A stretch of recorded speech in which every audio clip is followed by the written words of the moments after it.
Police body camera footage shows the arrest of a man who was charged in connection with the deaths of his 3 sons. It happened Thursday around 4:30 p.m. at the house in Monroe Township. Investigators say father charged with killing 3 young sons lined them up, executed them. The 34-year-old mother of the children was shot in the hand, apparently having grabbed Doerman's gun at some point in an attempt to save them. She then called 911 and told dispatchers her babies had been shot. The female that went to the male shot the entire family. You're quick.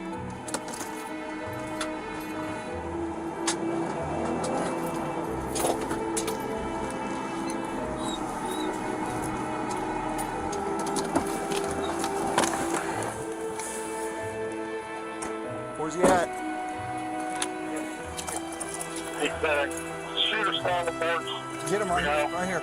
You got him on the porch. We've asked, that's the last place we've been told. You show me your hands now! Stand up and walk towards us! Stand up now! Walk towards us! Stand up with your hands up!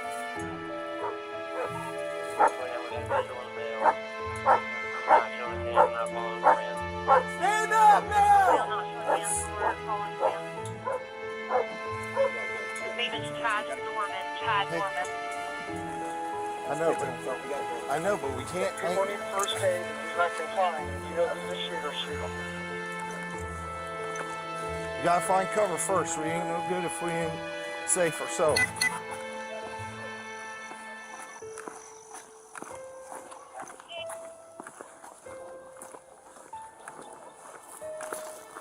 Hey, no. We need to come from this side where we can see them. Don't take cover behind them. We see them. We're going to approach from this side. We got cover. Right here. 6 covered, 29 and 63 and I got. Right now.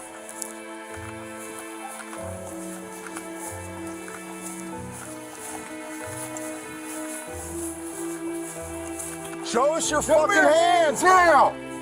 Stand up! Stand up! Stand up! Stand up now! Stand up! Stand the fuck up! Go ahead and fly whenever you need to stand by. Get your hands. It's over 21. It's in there. Those guys confirmed that there's people at the first aid, and that's the shooter. He's not complying. I got it. They have to shoot him and shoot him. Man, I'm trying to hurt nobody. I'm completely sober. 63, we're 21. Get the EMS over here. Well, I get you. I'm a big judge now. I'm sober. I'm not trying to fight you. Gatlin, 63. get your butt inside. Gatlin, get your butt inside. We on primary? Now. 29, we got 3 main now. Take this down. Gatlin. 63, we're 21. Knock Have it off. EMS respond over here. You're clear, they're being advised. Robert 34, just start a mass do respond. 63, do you want them to respond to the Laurel Lindale address? Where exactly do you need them? We're right in the front yard.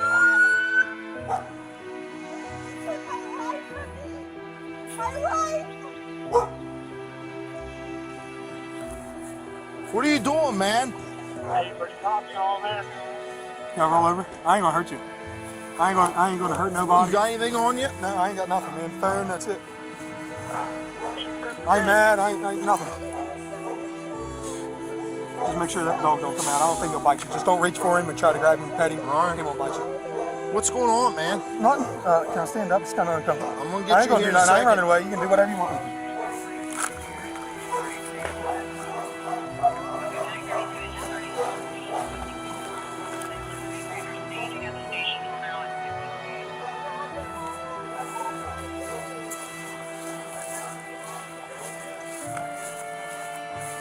Here. You the only one else inside the house? What? You the only one else inside the house? Yep. Sit down right here. My daughter, she ran over to the fire department. Sit down. It's my stepdaughter. Put him in the cage. Let's go. This is by far the most sickening, horrifying crime I have seen. I can only imagine the terror these little boys felt and experienced as their father, their protector, was murdering them, said Clermont County Prosecutor Mark Tuckolv. Prosecutors said Friday that one of them had managed to flee into a field near the home, but that Doerman hunted him down and dragged him back to the property before killing him in front of witnesses. This is the man that, every day, they woke up looking to for protection, love, guidance, a man they trust more than any other person on earth, a person they rely upon to keep them safe from harm. He was their world, he was their guardian, and he executed them in cold blood. We know that from his admission, said David Gast, Criminal Division Chief of the Clermont County Prosecutor's Office. State of our office is Chad Doerman, 2023 CRA 1975.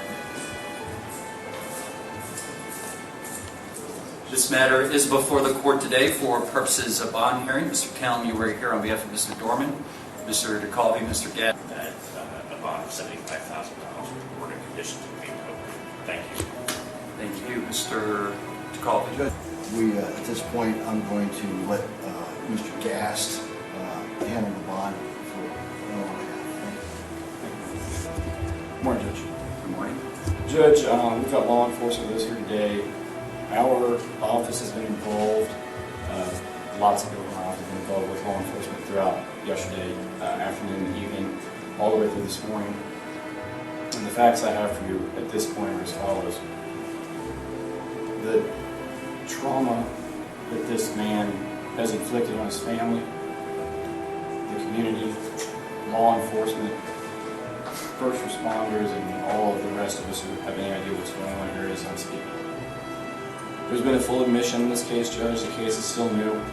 We're still discovering facts.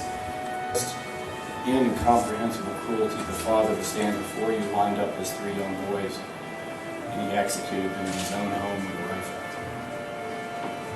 They were ages 3, 4, and 7, Judge. In an act of desperation to save her children, the mother at some point grabbed the gun. The father was able to flee into a field near the home. And again, we know from his admission, father hunted that boy down, drug him back to the property, and executed him in front of witnesses. The mother was shot through the hand in her attempt to protect her children. To just begin to imagine their fear. This was the man that every day they woke up looking to for protection, love, guidance in all things. The man they trust more than any other person on earth. The person they rely upon to keep them safe from harm. He was their world, he was their guardian, and he executed them in cold blood. We know that from his admission.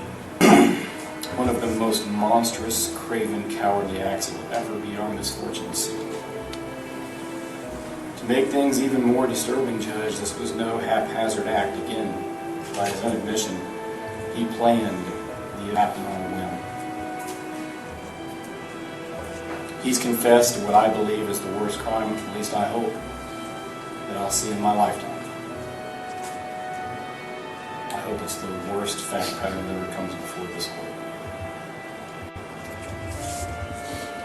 Judge, it's important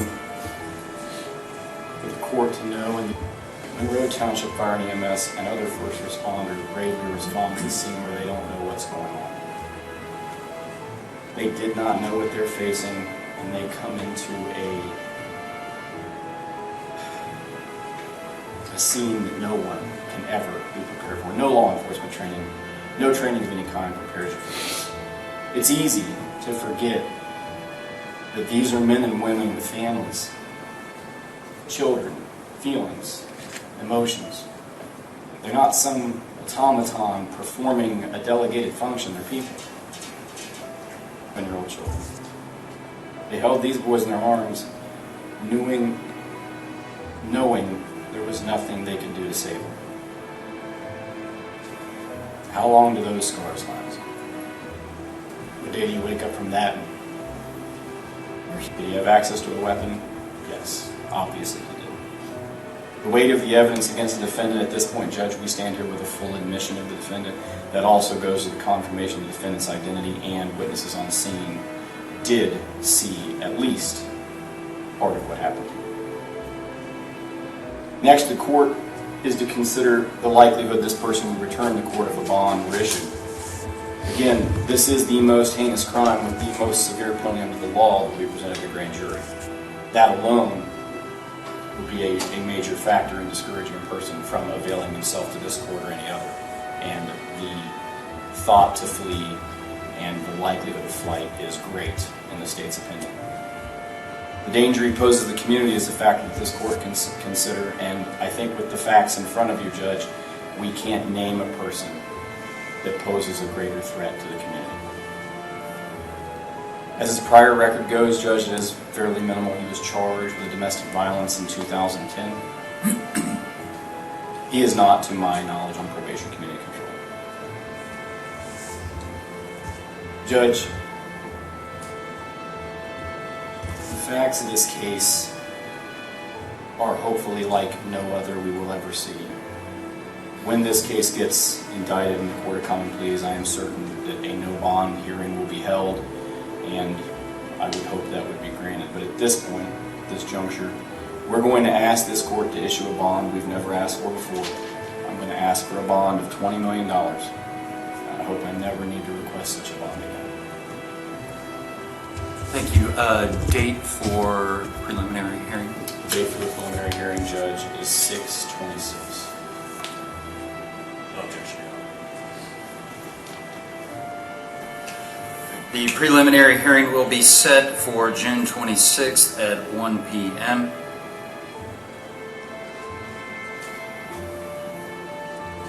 At this point in time, bond's going to be set in the amount of $20 million cash or surety. Anything else at this time, Mr. Gast? No, Judge. Mr. Cal? Mr. Cal, anything further? Nothing at this time. All right, thank you.